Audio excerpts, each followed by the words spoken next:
ما أريد من هذا الشعب إلا أن يزيد في الحمد والشكر إلى الله عز وجل، ويزيد من محبة الوطن، ويزيد من العمل ومضاعفة العمل لما يسعى فيه من خير له وللدولة والأهل. هذا اللي أنا أدوره من الشعب، وربنا إن شاء الله يوفقنا جميعا على ما يحب ويرضى.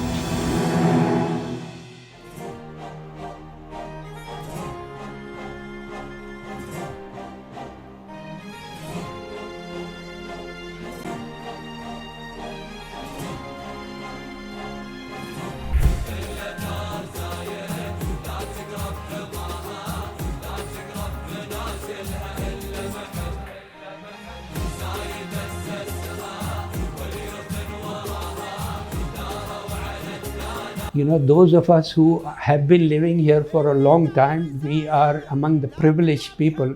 And currently, in the last few years, I cannot even explain to you how many people from around the globe inspire or aspire to move to the UAE.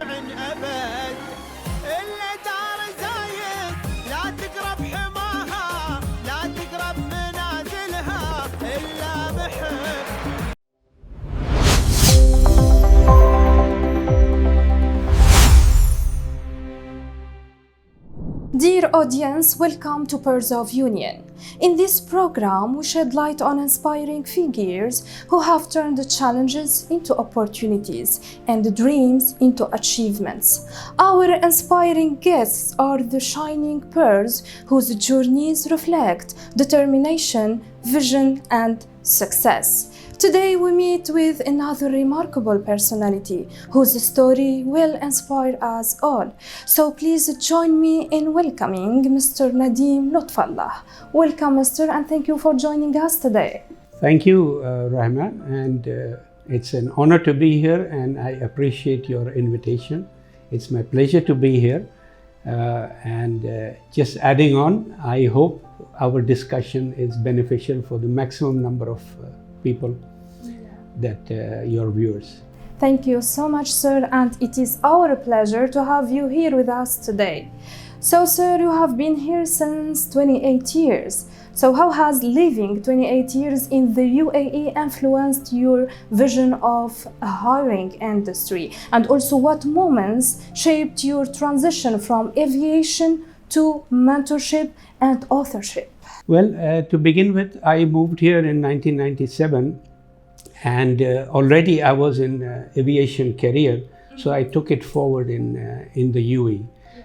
The first half of my career was to do with airport operations.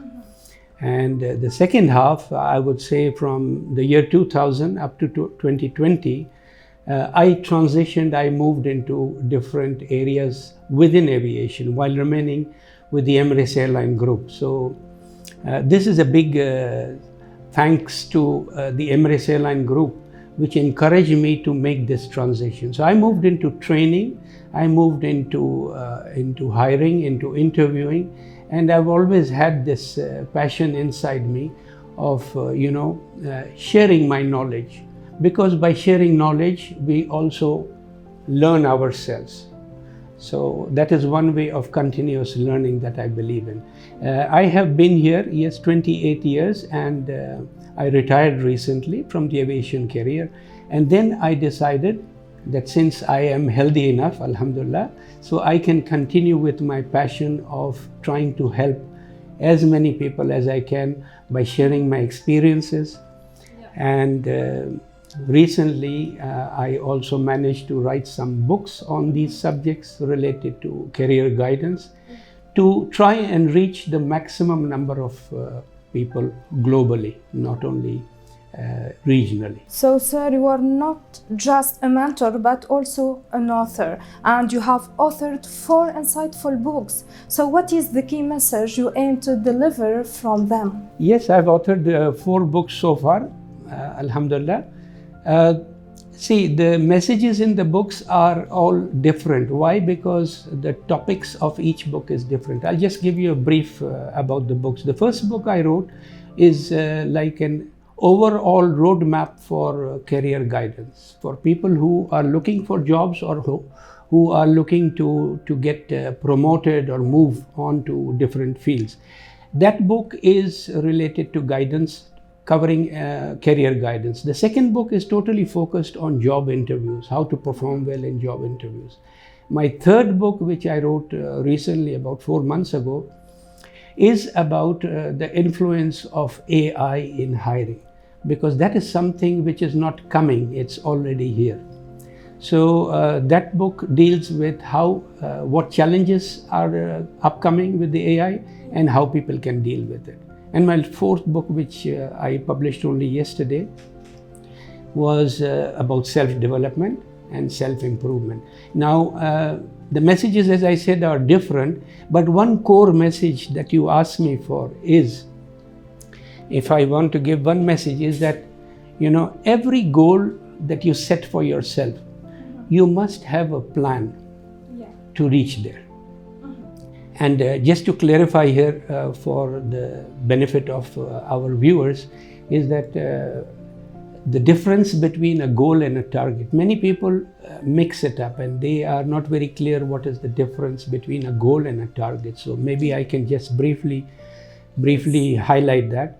A goal is something that is progressive. Goals can change, but your target always remains the same. I'll give you a very small example. Like if I'm working in a company and my goal is to get a promotion to the next level, so that will be my goal. But once I reach that position, my goal will not finish. My next goal will be to move on to the next level of responsibility, and it will keep on going. But my target will always remain the same. The target is the long-term plan target. My target will be, in this case, to keep growing throughout my career. But my goal is that it will keep changing. So my main message to the viewers is that to achieve your goals, you need to have a plan. And the most important elements of a plan is that it should be flexible. You should have the flexibility of changing, bringing changes in your plans. Secondly, you must not go after each goal at one time. You should try to create milestones while reaching a certain goal, which means that you set yourself smaller goals towards the bigger goal. So this way you don't suffer from burnout, you feel motivated always. So my main message is plan everything that you do in all ways that you can, because as they say, if you fail to plan, you are planning to fail. So this is the difference between target and goal. Also, sir, you have mentored thousands of professionals and you have guided hundreds to achieve their career goals. So how do you define effective career mentorship? Again, here I would like to clarify the difference for the benefit of the viewers, the difference between mentorship and coaching. A lot of people mix it up and they are not very clear what is coaching and what is mentoring. Now, coaching, very briefly, is something specific and short-term, which means you hire a coach or you contact a coach to attain certain goals or to attain a small target. But mentoring is overall. Mentoring means to bring about a change in your mindset, in your attitude, in your approach to things. So a mentor, to answer your question, a mentor actually is responsible for your overall personality, to bring about a positive change in your overall personality. And when you talk about the specifics of mentoring, I would say the first most important thing that a mentor should focus on is setting the right direction. So the candidate or the mentee, he knows which direction to take. So it's the job of the mentor to set the right direction. Secondly, I think it is very important for mentors that they should have very transparent communication between the mentor and the candidate. Because if the mentor is not able to highlight the gray areas or the areas for improvement for a candidate, then he will not be able to communicate properly and make any progress. Another very important element for mentorship is the ability to give confidence to the candidate. Confidence comes from leadership skills. And leadership skills, one of the most important leadership skills is communication. It is the ability to make decisions and take risks. So a mentor's job overall is, to brainstorm the candidate or the mentee into transforming into a leader, where he has the ability to take calculated risk, where he has the ability to make the decisions at the right time. Sir, you know that today is a rapidly evolving field when we talk about hiring and recruitment.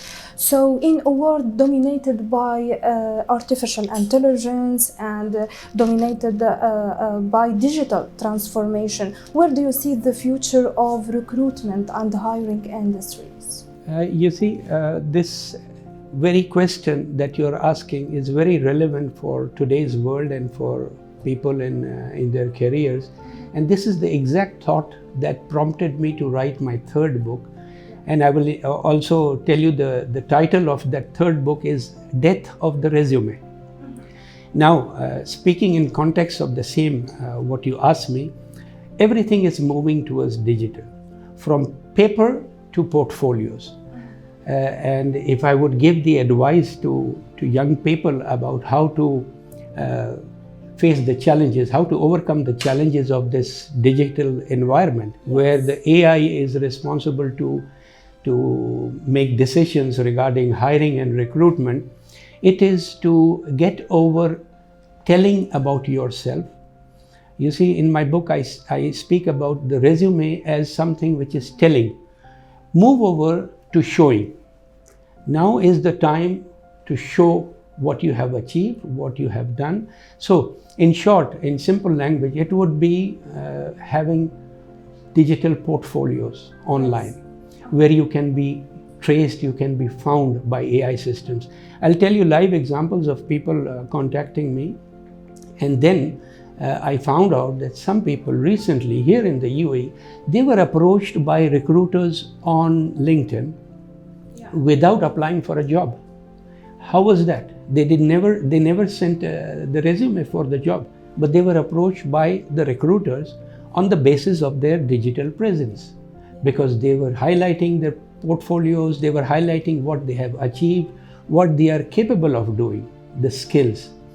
So that way, the recruiters, they approached the candidates directly. So the message is, if you haven't started yet, you needed to start yesterday. Start building your digital presence. And every time you engage with people, whether it's companies on any platform, whether you engage, because you see companies that are taking over recruitment through artificial intelligence. Artificial intelligence within seconds is able to trace a candidate's whole history within minutes, right? On all platforms. This is happening now. Companies are using AI to track a candidate's complete record. So every time you engage, or especially on professional platforms, you have to be aware of this fact that I'm being watched. You have also another book which name is 55 Unconventional Interview Questions. Yeah. So what advice do you have for candidates looking for interviews or preparing for interviews? Okay, that's one of my favorite books out of the four, because myself, I am very, very interested in conducting interviews, and I did this for many years for the Emirates Airline Group as well in Dubai. The idea behind this book, before coming to the tips that I can give to interview preparation candidates, the idea behind this book was to, highlight things that normally people do not realize about job interviews. I'll give you an example. One is the fear of an interview. So candidates must think of interviews as a two-way discussion rather than an examination, which they feel it is. All right, and coming to one of the most important tips, I have three very important tips for candidates. Number one is practice. Number two is practice. Number three is practice. So the more you practice and prepare for your interview, the better the outcome can be, the better you will perform. Now the methods of, very quickly, the methods of practice. The oldest method is talking to yourself in front of a mirror and repeating the answers to questions. That's the oldest method, and so far I think, in my opinion, that's the best method. What happens is the first time you answer a question in front of a mirror, and the fifth or sixth time that you do it, you will see a clear difference in how you improve, because you will yourself feel where you needed to improve. So practicing in front of a mirror. Then there are other methods also. One is a mock interview. You can take up mock interviews online. You can take up with a professional. There are people offering. I offer mock interviews to candidates. Or you can even ask a friend of yours just to sit in front of you and read out the questions to you, and you start answering. So that way you get a feel of a real interview environment. Now, this book contains a lot of information of how to understand interviews. Interview is not only about answering the questions. Interviews are about understanding different things, about understanding the whole environment, about understanding the body language of the interviewer. Yes. The silent cues, which I call in this book. And also be aware of your own body language, how it should be, including eye contact, your movements and everything. And then talking about the 55 questions, I will briefly tell you about them. It is realized now by the hiring and recruitment industry that interview questions were being repeated for a number of decades. Like for the last 25 to 30 years, interview questions were all similar. You know, the questions like, why should we hire you? Tell me about your strengths and weakness. These are common questions. And there was a realization that these questions, the people, because of the social media, people are preparing very well and they're getting used to answer these questions. So the interviewers, the recruiters that I am in touch with in my network, I realized that they are also thinking of changing, bringing a change in the questions. Now, my 55 questions in this book are all different. None of them are from this old school thought questions of why should we hire you, or where do you think you will be in the next 5 years. This book contains 55 questions which are totally new. They are futuristic questions. So, sir, if companies could change one step in their hiring process to improve hiring, what would you recommend? Oh, I see. That's a tricky question. I think the most important, based on my experience, the most important tip that I would give to the companies is give preference to potential over experience. What I mean is that potential is something futuristic. Experience is in the past. While it's very important to know what the candidate has already achieved as part of his experience, it is equally important or more important to consider what this candidate is capable of in the future. So hire on potential rather than experience, and this is like a complaint from a lot of people who are seeking jobs, is that the recruitments or the recruitment companies or the businesses, they look for experience without giving a chance to newcomers. So once you do not provide enough opportunities to the newcomers, how are they going to turn into experienced candidates in future? So that's one thing. And just briefly talking about the pain point or the main complaint from candidates that I come across, the topmost complaint against the recruitment and hiring industry is no response or no feedback, especially after an interview. Yeah.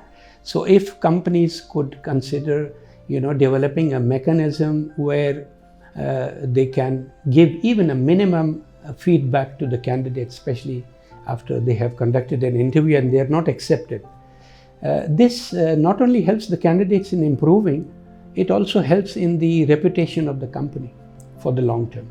So, sir, looking ahead and in your opinion, which skills or behaviors will be most in demand in the Middle East? So not only globally, but regionally and in the UAE specifically.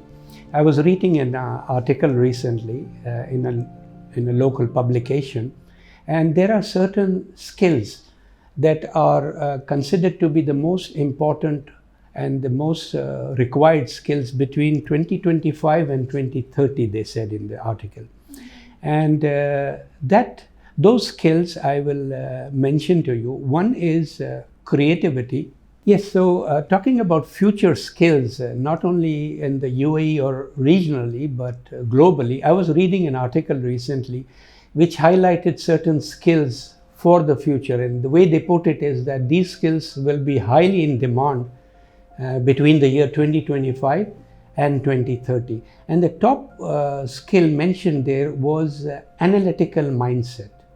You see, you should have a mindset for the future which can analyze everything, taking everything into consideration. The second skill mentioned was creativity, followed by analytical mindset. And I recall out of the first top 5 skills, there was a skill mentioned as self-management. Now we knew already from before there is a skill called self-awareness, but this is one step ahead of self-awareness. This is self-management. Self-awareness, of course, is about your options, about your abilities. But self-management is how overall you can manage yourself with regards to all aspects of your professional life. The next one was resilience and the ability to face rejection and how to bounce back actually after facing a rejection. I avoid using the word failure because in life, in professional and personal life, I believe that you either succeed in your goals, achieving your goals, or you learn for the next time. Another important skill for the benefit of all our viewers is adaptability. Adaptability to change, to manage change. Because we know as time goes by, the changes are coming all the more faster. So keeping up with changes is one of the most important skills in my opinion. And for me, that would come very high up in the list. The last one that I can recall is social influence. The larger social influence you can build up, the better it will be for you as a future skill to use. So, sir, based on your experiences, what is your advice to young professionals looking for good job opportunities? See, whether you are a job seeker looking for a job, whether you are a starter or whether you are a student who is about to enter the practical world, or whether you're someone who's thinking of changing your field of work or changing your position. As we mentioned earlier, focus on your goals with a plan. Be flexible always to change the plan. I give an example in my workshops that if you are going home from work one day and your car breaks down on the way, or let's say you face a roadblock on the way home, would you lock your car and sleep in your car? No. You will look for an alternative way to reach home because your goal for the day is reaching home. So be flexible to change your plans, your goals progressively. Never change your ultimate target. Another very important message that I need to give especially to youngsters in the UAE, is to adapt a disciplined schedule. Whether you are looking for a job, let's say if you are looking for a job, I come across many people every day who are struggling either to look for a job or to change a job. And when I ask them this question, how do you schedule you plan your day looking for a job? Most of them have no answers. Why? Because they do everything in a haphazard way. They decide one day to get up and immediately start applying. They decide the next day they will do something else. The third day they will have a look at the documents they are using. So it doesn't work out that way. What it does is it will make you tired, make you frustrated if you work in a haphazard way. So you need to have a disciplined schedule. I'll give you an example. Every day at the start of the day, make some notes for yourself with the block of your time. Let's say today I am writing in the morning that from 10 o'clock till 11:30, let's say 90 minutes or 120 minutes, 2 hours, 10 to 12, I will only do this. I will apply to different positions. I will look for different jobs and apply to them. Now during that time, you should not divert into social media, which is a very addictive component of our life, very important but addictive. So focus on your attention on what you have decided to for that next 2 hours. Then you can take a break and then focus again. Write down, for this next 2 hours, I'm going to do the following. This way, you will see at the end of the day how much productive you are. I often tell career job searchers or career candidates that when you don't have a job, the only job you have is to look for one, right? So when you get up in the morning, don't just think that I'm going to start blindly applying. Plan and schedule everything. Another important message for young career candidates is how to face rejections. And as I mentioned earlier, take away the word failure from your dictionary. Replace it with learning. So you either succeed in your goals and your progressive goals, or you learn. You learn to do better. You learn what you did not do, what did you not do correct or the right way for this time, but for the next time, you have more information on how you can move forward in a better way. One more important aspect is look for a mentor, look for a coach to guide you, because people who have traveled the road, they know a little more better than you of what it might need for you to reach your goals. And be coachable. I come across a lot of people who use a coach or a mentor. They say that they want to use my ability or my skills to coach them, but they treat the coach or a mentor as an advisor. So they will just listen to it and then do whatever they feel like is right. So then you lose the purpose of mentorship and coaching. The future is all open in front of you. There are more opportunities now than there has ever been, especially when someone like me started my career. There were very few opportunities, but now there are diverse opportunities available. And the way forward is digital. Paper is being replaced by screens. So build your digital presence, your footprint online. If you haven't done it, you should have done it already. You should have started yesterday. And what you need to include in your online portfolios and profiles is your introduction, of course. Your video introduction is good. Then you should add samples of your work, what you have achieved. Like especially if you are into IT, then you can very well, display what all you have achieved related to. Even otherwise, in different fields, like if you're in a customer service or a sales or a marketing position, you can deliver the message through videos, through short introductions, through what you can say is a video resume. So put it online, put it on your portfolios. I have come across some young guys in UAE and even in Asian countries, Southeast Asian countries, who have shared their online portfolios with me. And the job they have done with the portfolios is simply amazing. So you need to build a high quality digital footprint for yourself. Never give up is a very old advice that you must have heard for many years. Never give up, but it's much easier to say it than to do it. But if you keep this in mind, that you are not supposed to consider any drawback or any shortfall as a failure, rather take it as a learning, then you will never stop growing. Thank you so much, sir, for your inspiring words. As we come to the end of our episode, I would like to invite you to share a message of appreciation and gratitude to the UAE and its rulers. Thank you, Rahma. Thank you very much. And those of us who have been living here for a long time, we are among the privileged people.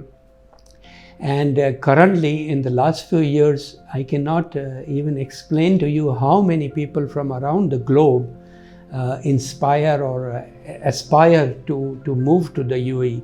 Now, this is due to a few basic facts. One is, of course, the amount of security that you experience here in the UAE. Then the UAE, its leadership, always make sure that UAE is among the first in digital advancement. Anything that is taking place anywhere in the world, you will see UAE as number one coming forward. This is due to the leadership foresight and futuristic planning. And one other important aspect of the wonderful life we have here is the emphasis the UAE shows for customer experience. Whether you are talking of something very small like applying for a telephone or for a electricity power connection, everything has been made so simple based on giving the best experience to customers. So these are things that makes life so much easier over the years, and these are the reasons that you find people from all across the world aspiring to move to the UAE to start their lives. And once they are here, even the skeptical people who might have been skeptical before of moving into a Middle Eastern countries, even most of them, I find that within the first year of moving here, they say we don't want to move away anywhere else. So that's a great tribute to the leadership of this country, and we all hope that it continues with the same speed, with the same determination, and all of us residents here are always with adhering to the laws and the regulations here, because they are all for the benefit of its citizens. Thank you so much, sir, for being a part of our program. Thank you for sharing your success story. It was my pleasure talking with you today. I wish you all the best. Thank you, Rahma, again to your channel and to our viewers as well. And it has been a real pleasure talking to you today, and I really appreciate this opportunity. We would like to sincerely thank our distinguished guest for this valuable discussion. We hope this episode has provided you with new insights and inspiration. Stay tuned for upcoming episodes for more enlightening conversations, and goodbye.